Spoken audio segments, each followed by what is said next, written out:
नेपाल की राजनीति इस समय अपने सबसे बड़े संकट से गुजर रही है। जिस देश को हिमालय की ऊंचाइयों और शांति के प्रतीक बुद्ध की धरती कहा जाता है, वहीं अब जन आक्रोश ज्वालामुखी की तरह फूट पड़ा है। सवाल उठता है कि आखिर जनता की आवाज़ इतनी तीखी क्यों हो गई है? क्या वजह है कि नेपाल की नई पीढ़ी यानी जेन ज़ी सड़कों पर उतरकर सत्ता पलटने के मूड में दिखाई दे रहे हैं? और क्या प्रधानमंत्री केपी शर्मा ओली देश छोड़कर भागने की फिराक में है? ये वही नेपाल है जिसने राजशाही से लोकतंत्र का सफर तय किया था, लेकिन अब यहाँ लोकतंत्र की जड़ें हिलती नजर आ रही हैं। नेपाल के प्रधानमंत्री केपी शर्मा ओली पर इस्तीफे का दबाव दिन ब दिन बढ़ता जा रहा है। प्रदर्शनकारी मानने को तैयार नहीं है। मंगलवार को नेपाल के कई हिस्सों में छात्रों के नेतृत्व में बड़े पैमाने पर सरकार विरोधी प्रदर्शन हुए। प्रदर्शनकारियों ने कर्फ्यू का उल्लंघन करते हुए सीधे प्रधानमंत्री के इस्तीफे की मांग कर दी।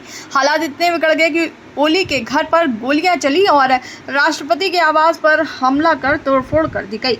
सूत्रों के मुताबिक ओली इलाज के बहाने देश छोड़कर भागने की तैयारी में है। बताया जा रहा है कि उनके निवास पर एक प्राइवेट जेट स्टैंड बाय पर खड़ा है, जिससे वो किसी भी वक्त दुबई के लिए रवाना हो सकते हैं। हिमालय एयरलाइंस का ये विमान ओली के लिए तैयार रखा गया है। चर्चा ये भी है कि उनके किसी मंत्री को कार्यवाहक प्रधानमंत्री नियुक्त किया जा सकता है। नेपाल में जेन ज़ी आंदोलन की शुरुआत सोशल मीडिया बैन और भ्रष्टाचार के खिलाफ हुई थी। 4 सितंबर को नेपाल सरकार ने फेसबुक, इंस्टाग्राम और यूट्यूब जैसे प्लेटफॉर्म पर बैन लगाया, जिसके बाद छात्रों ने मोर्चा संभाल लिया। सोमवार को हुए हिंसक प्रदर्शनों में 20 लोगों की मौत हो गई और 300 से ज्यादा लोग घायल हुए हैं। सरकार ने हालात बिगड़ते देख रातों रात सोशल मीडिया बैन हटा लिया, लेकिन तब तक देरी हो चुकी थी। प्रदर्शनकारी अब केवल सोशल मीडिया की आज़ादी नहीं बल्कि प्रधानमंत्री का इस्तीफा मांग रहे हैं। काठमांडू, पोखरा और बुटवल जैसे बड़े शहरों में कर्फ्यू लगा दिया गया है और सेना की तैनाती कर दी गई है, लेकिन भीड़ का आक्रोश किसी कर्फ्यू या बंदूक से थमने वाला नहीं दिख रहा।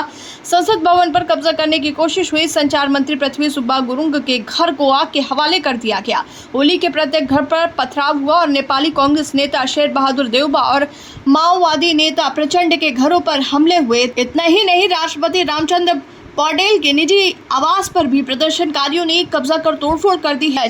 हालात इस कदर बिगड़ चुके हैं कि ओली की कुर्सी पूरी तरह हिल चुकी है। लगातार मंत्रियों के इस्तीफों ने संकट को और गहरा कर दिया है। अब सवाल यह है कि क्या नेपाल में सचमुच तख्ता पलट होने वाला? क्या ओली सत्ता बचा पाएंगे या फिर देश से भागकर इतिहास में एक और विवादास्पद अध्याय जोड़ देंगे? नेपाल की जनता का गुस्सा, राजनीतिक अस्थिरता और नेताओं की बेबसी, इन सब ने मिलकर पड़ोसी मुल्क को एक ऐसे मोड़ पर लाकर खड़ा कर दिया है जहां से वापसी आसान नहीं दिखती।